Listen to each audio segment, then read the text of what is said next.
갑의 토지가 있고 여기가 을의 토지가 있고 여기가 바다가 있고 성모도라니까. 강화 사실은 뭐 손들어. 작년에는 강화에서 좀 오더니 거기 소분이 끊겼나 어쩐다 오지도 않네. 갑이 자기 토지에서 이렇게 마당에서 캔버스를 걸어놓고 유화 그림을 그리는 것보다 을의 땅에서 그림을 그려. 그러면 땅에서 그림을 그리면 여기에 해가 넘어갈 때 갈매기도 있고 딱 갑이 자기 땅에서 그림을 그리는 것보다 을의 땅을 이용해서 그림을 그린다면 보다 더 좋은 작품이 나온다고. 그러면 더 좋은 그림을 그리기 위해서 남의 땅을 이용하는 권리는 지역권의 목적이 될 수, 지역권은 나의 땅값이 올라가야 된다니까, 땅값이. 그래서 이것을 요역지라고 하고 서비스를 제공하는 땅을 승역지. 그래서 만약 여기서 봐. 여기서 그림을 그리려고 했더니 이 갑이 나와서 밤낮 사진만 찍고 있으니까 요 을이 밭에 가서 일하고 오면 등록도 하고 그래야 되는데 밤낮 사진만 찍고 있으니까 안 되잖아. 이거 지 마누라 홀랑 벗고 오는데 자꾸 사진 카메라 대고 오니까 알도 모르는 놈이 기어와서 저는 카메라를 폭파시킬 수도 없고 높이 담을 싸버려. 그럼 보여 안 보여 여기? 그럼 성모도 보이면 이사 가야 되잖아. 높이 담을 싸려고 공사하려고 했더니 우리에게 선생님 왜 그걸 싸려고 그러냐고. 네가 이놈아 카메라 갖고 다니면서 들이대니까 그래. 꼴보기 싫어서. 그래서 이제 막걸리 한 마리에다가 돼지 한 마리 잡고 잘 얘기해. 사실은 누구의 사람 모습 그리려고 한 게 아니고 내가 그림을 그리다가 지금 암에 걸려서 생명을 유지하려고 그냥 사진을 찍는 중이라고 취미로. 그래서 요 위에 지상 10m에서 20m를 이용해서 내가 요 부분만 이용해서 사진을 찍으려고 그러니 요 부분은 좀 막지 마시오. 할 수 있어 없어? 그 여기다가 등기해 놓는 거예요. 지상 10m에서 20m 사이 요역지가 있다 이렇게 등기해. 그러면 갑은 이 공간을 이용해서 좋은 그림을 그릴 수 있지? 그럼 이 땅값이 올라가 안 올라가? 이제 이렇게 해놓고 동호회들 오라고 그래. 여기서 사진 찍으라고. 동호회들. 그 사람들이 다 오잖아. 그 자기가 사겠대. 그럼 땅값 올라가잖아. 그 요역지라고. 이거 승역지라고 그래. 참 너무. 그래서 지역권은 점유하지 않아. 점유하지 않고 땅을 이용하는 권리다 하시면 되고, 지상권은 이제 이렇게 돼. 지상권은 지금 우리는 지금까지는 뭘 배웠냐면 갑이 소유하고 있는데 을이 서류를 위조해서 지 이름으로 이전 등기해놓고 병에게 팔아서 병이 점유하게 된 상태를 공부했어. 지금까지는. 근데 갑의 토지에 을이 여기다가 건물을 하나 지어서 소유하고 싶어. 건물. 또는 여기다가 분묘를 설치해서 소유하고 싶어. 분묘. 또는 여기다가 터널을 설치해서 이제 지하 터널을 설치해서 이렇게 이용하고 싶다고 이렇게.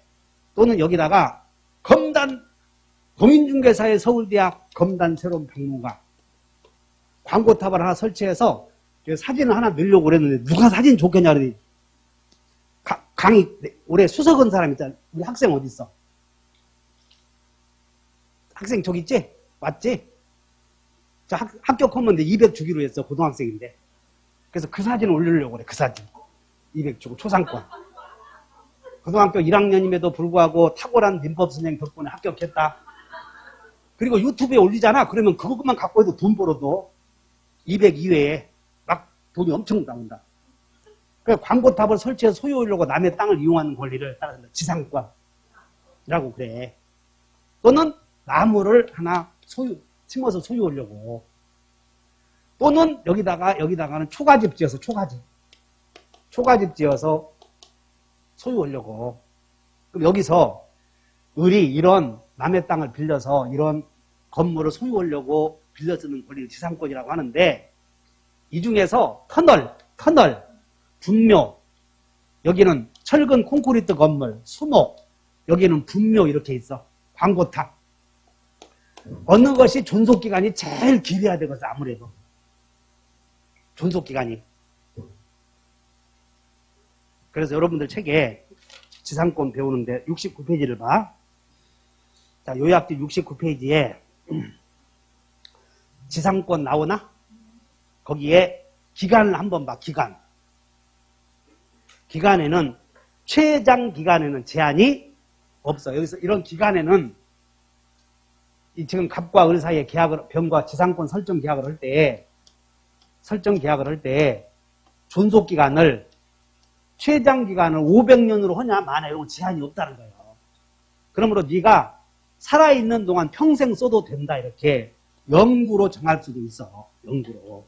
그러나 최단 기간은, 여기 봐, 지상권은 남의 땅을 빌려서, 자, 땅을 빌려서 건물 진 사람들은 경제적 약자에 있어.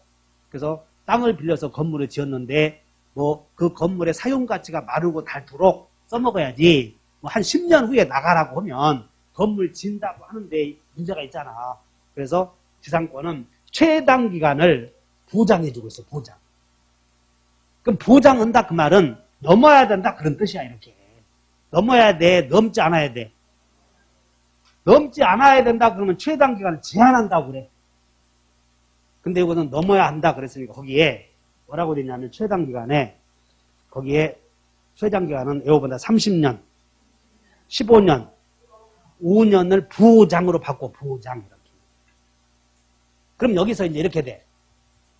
그냥 외워버려. 경고한 건물이나 수목의 소유를 목적으로 할 때는 30년을 넘어야 돼. 경고한 건물이나 수목은. 그 다음, 이거 봐. 철근 콘크리트 건물하고, 여기 목조 건물하고 다르지? 그럼 목조 건물은 몇 년? 15년을 넘어야 돼. 15년을. 그 다음 여기. 건물이나 수목을 제외한 나머지 이런 것들은 공작물이라고 그래, 공작물. 분묘나 공작물. 그래서 공작물의 소유를 목적으로 한 때는 5년을 넘어야 한다. 이렇게 하시면 돼요.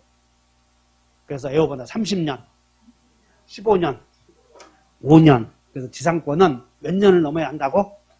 30년, 15년, 5년 넘어야 하고, 그럼 지상권의 종류에는 우리가 배우는 지상권, 여기 갑의 토지 위에 지표를 이용해서, 이 부분을 이용해서 건물을 소유하는 권리를 보통이 지상권이라고 하고, 그 다음에 여기 지상의 공간을 입체적으로 활용하기 위해서 인정되는 권리를 다 구분지상권.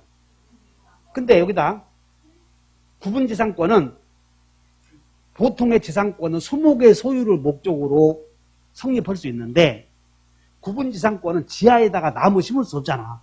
그럼 여기 여러분들 옥상에 가면 담배 피우러 갈 때 나무 있어, 없어? 가봐, 한번 있어, 위에. 거기서 담배도 피우고 한다고. 그러면 수목의 소유를 목적으로 구분지상권 설정하면 뿌리가 막 자라지? 그래서 구분지상권의 경우에는 수목의 소유를 목적으로 해서는 안 된다 하시면 돼요. 구분지상권. 그러니까 밑에다가 여러분들 여기 1m에서 2m 사이에는 가스관을 설치해서 소유하고 싶어. 2m, 3m 사이에는 수도관을 설치해서, 3m에서 지하 10m 사이에는 송전선 등등 막 설치해서 소유하려고 남의 땅을 빌려주는 권리가 있다고. 이런 걸 그냥 읽어봐야 돼. 구분해서 이용한다. 이게 구분지상권이요. 구분지상권은 지표요, 지상과 지하요. 지상과 지하만 이용한다. 근데 이때 구분지상권은 수목은 된다고 안 된다고? 안 돼, 이렇게. 그 다음에 이제 여기에 법정지상권이 있고, 관습법상 법정지상권이 있고, 분묘기지권이 있는데, 여러분, 분묘기지권은 여기 남의 땅에다가 분묘를 설치해서 소유하기 위해서 인정되는 권리를 분묘기지권이라고 하는데, 이 분묘기지권은 계약에 의해서 했든, 계약에 의한 경우든, 취득시효에 의한 경우든, 여러분 산에 가보면 분묘가 보이지? 그러므로 등기해야 돼, 안 해도 돼? 그래서 분묘기지권은 등기 안 해도 된다, 이렇게 하시면 되고, 자, 우리는 남의 땅을 빌려 쓰는 사람은 토지 사용료를 줘야 되는데, 이걸 지료라고 그래. 근데 지상권에서는 법정 지상권도 있고 보통의 지상권도 있는데, 계약에 의해서 성립되는 지상권은 계약에서 정하지 않았다면 요소가 아니야, 이렇게 계약에서는. 사실 계약으로 지상권 설정 계약을 했을 때 지료에 대해서 이러쿵저러쿵 말이 없으면 줘야 돼, 안 줘도 돼? 그러니까 지료는 요소가 아니다. 그러나 법정지상권에서는 지료를 줘야 돼. 법정지상권에서는. 법정지상권은 지료를 줘야 돼, 안 줘야 돼? 그리고 분묘기지권이 과거에는 취득시효 한 경우 분묘기지권을 취득시효 한 경우에도 지료를 줄 필요가 없다가 판결이었는데 작년에 바뀌어버린 거예요. 이렇게. 그래서 분묘기지권을 시효 취득했을 때 소유자가 지료를 청구하면 지료를 줘야 된다, 안 줘야 된다? 요거 주의하시면 여러분들 거기에 등기법, 공인중개사법에서 가르치더라고. 한민호 선생님. 한민호. 똘똘이. 자, 그래서 지상권에는 몇 가지 있다 하시는데 한번 읽어본다. 지상권, 부분지상권, 법정지상권, 관법지, 분묘기지권. 그럼 분묘기지권은 공작물이거든. 그리고 공작물의 종류를 목적으로 할 때는 5년을 넘어야 되는데 분묘기지권은 존속기간이 벌초를 하고 가서 제사를 계속 지낸다. 이것을 분묘를 수호하고 봉사한다. 그러면 존속기간은 계속된다. 그 정도 하시면 돼요. 분묘기지권. 자, 그러면 이제 여기 보자. 갑을간에 토지 소유자 갑과 을 사이에 이렇게 갑과 을에게 이렇게 지상권 설정을 해줬어. 그러면 여기서 지상권 설정 계약을 할 텐데 지상권에서는 존속기간 기억해놓고 그 다음에 지료 기억하시면 돼. 그래서 지상권 설정 계약을 할 때 지료를 주기로 약정했다면 물권편에서는 약정 그러면 등기해야 대항할 수 있어. 그래서 지료를 주기로 했다면 지상권 등기할 때 저게 기재해야 돼. 그럼 기재하지 않으면 제3자에게 대항을 못해. 그러면 이 약정에 대해서 을구에 등기 안 했어도 두 사람 사이에서는 줘야 되는 거예요. 지료를 주기로 했다면. 그 다음에 지료를 주기로 했는데 2년 연체하면 요거 말하면 돼. 몇 년 연체하면? 2년을 연체하면 설정자는 꺼져 할 수 있어. 몇 년 연체식? 그게 여러분들 몇 번으로 가냐면 여기 효력 중에 8번으로 가봐. 밑에 효력 중에 8번. 8번 봤더니 지료 연체시 나오나? 설정자는 지상권 소멸 청구권을 행사할 수 있고 여기 봐. 여기서 지금 갑이 지상권자인데 여기서 1년 존속기간이 2년 이렇게 못 받으면 여기서 소멸 청구할 수 있는데 여기서 소유자가 바뀐 거예요. 그래서 우리는 민법에서는 연체료는 절대 승계되지 않는다 이렇게 기억하면 돼. 따라서 연체료는 승계 없다. 즉 이 병이 갑이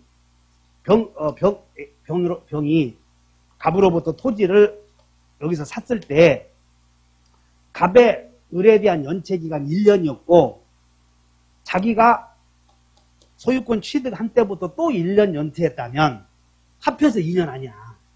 그래서 이때 병은 합해서 2년 연체하면 소멸 청구한다. 합할 수가 없다. 임차권의 차임도 연체되면 승계가 안 돼 이렇게. 그래서 병은 따로 2년 연체해야 돼. 합해서 2년 해야 돼. 거기다 써놨네. 그래서 지상권 소멸 청구권에서 따로 동그라미 쳐 따로 2년 이상 해야 된다. 이 말은 그냥 나하고 이해해버리면 되는 거예요. 다시 한다. 지상권 설정자가 소유권을 팔았을 때 토지 양수인은 자기가 소유권 취득할 때부터 2년이요. 합해서 2년이요. 따로 2년이야 된다니까. 합해서 2년 연체하면 소멸 청구가 생기는 게 아니고 여기서 자기 소유권 취득한 때부터 새로 2년 연체해야 소멸 청구할 수 있다. 이 정도 아시면 돼. 다시 한다. 지상권 설정 계약을 체결할 때 지료를 주기로 했다. 그러면 등기해야 대항해. 등기 안 해도 대항해. 제3자에게는 등기해야 주장하는 거지. 그러면 등기 안 했을 때 당사자 사이에서는 효력이 있는 거예요. 당사자 사이에서는. 자, 그 다음에 지료를 주기로 약정했을 때 몇 년 연체하면 꺼져 할 수 있다. 2년. 근데 2년 연체하면 소멸 청구할 수 있는데 이때 지료를 연체하고 있는 동안에 소유자의 변동이 생긴 경우 새로운 소유자는 전 소유자에게 연체 기간을 합해서 2년이면 소멸 청구한다고 따로 2년이야 한다. 그냥 머릿속에 기억했지? 양수인이 소유권을 취득한 때부터 2년 연체야 소멸 청구할 수 있다. 이렇게 마시면 돼. 됐나? 그 다음에 한 장 넘겨서 70페이지에 여러분들 지상권은 대부분 강행 규정이야. 지상권은 대부분 무슨 규정? 그러니까 강행 규정이니까 지상권자에게 불리한 약정은 다 무효가 된다는 거예요. 오른쪽 강행 규정이다 밑줄 그시고 강행 규정은 지상권자에게 불리한 약정은 무효 이렇게 써놓으면 돼. 지상권자에게 불리한 약정은 무효, 유효. 무효다 이렇게 써놓으면 지상권편은 대부분 무슨 규정이다? 강행 규정이다.